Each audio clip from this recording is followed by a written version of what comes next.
How's it going? I'm Matt, and I'm doing another DVD review.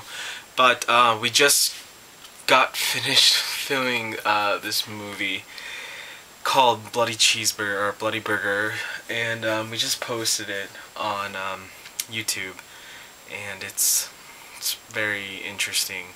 It's about this burger who comes to life and kills people. Anyways, so that's on the YouTube channel.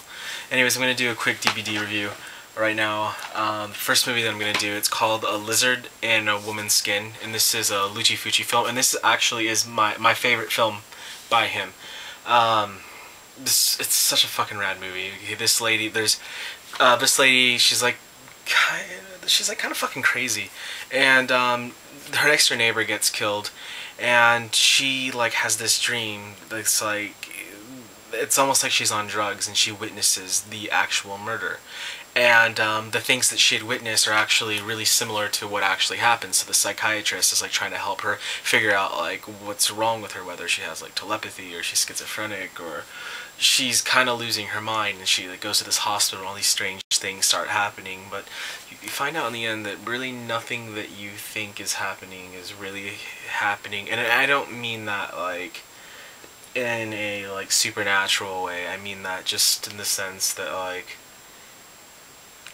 there's actually this strange undertone that you kind of feel during the movie, and it all just kind of comes full circle in the end. This is his #1 most coherent film. Like you know that it's Fulci while you're watching it, but like the thing about it is just it's so well done and coherent and amazing, and everything about this. I mean, this is because Fucci actually had the money and the means to make a film this great. Most of the time when he was making a film, he would, start making a film, and you notice like for example his movie Manhattan Baby, the first 20 minutes is really great, and then after that it all goes downhill. And the reason is because halfway through making his films, half the time he loses his financiers and his films just go to shit. So without people, fucking with his vision, he can make an excellent film, and this is proof. Lizard in a Woman's Skin. And then another Luci Fucci film, Don't Torture a Duckling.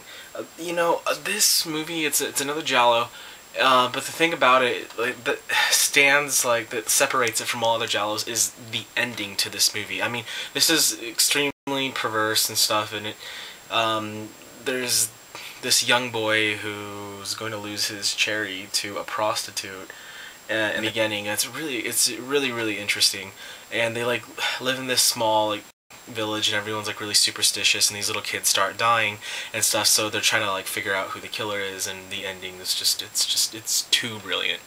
It's amazingly shot. Like, it's just one of my it's in my top 3 or 4 favorite Fucci films.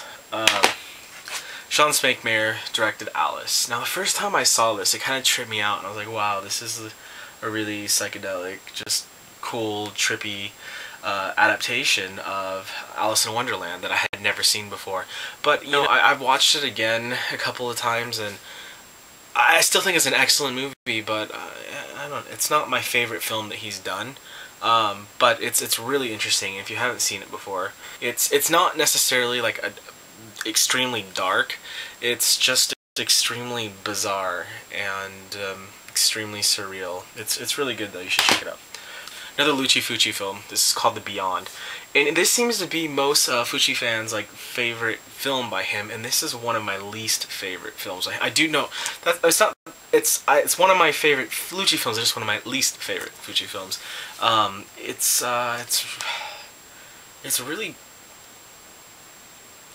really good, like atmospheric wise. Like, it's definitely got this like dark vibe to it. A dark vibe to it the entire time that you're watching it, and just this like you don't really know what's going on. You kind of feel like they're just in kind of I can't really say without giving it away, but The twist wasn't really that big of a surprise, but it was still a pretty fun movie, and it just like randomly turns into a zombie movie in the last 10 minutes. An awesome zombie movie in the last 10 minutes, but I heard that it actually originally wasn't supposed to be a zombie film. It was just that the zombie craze was so huge at the time that they actually like pretty much forced him to incorporate zombies into the film, and so they did in the last 10 minutes. But I definitely, you should check this one out. It's one of his best directed films, definitely.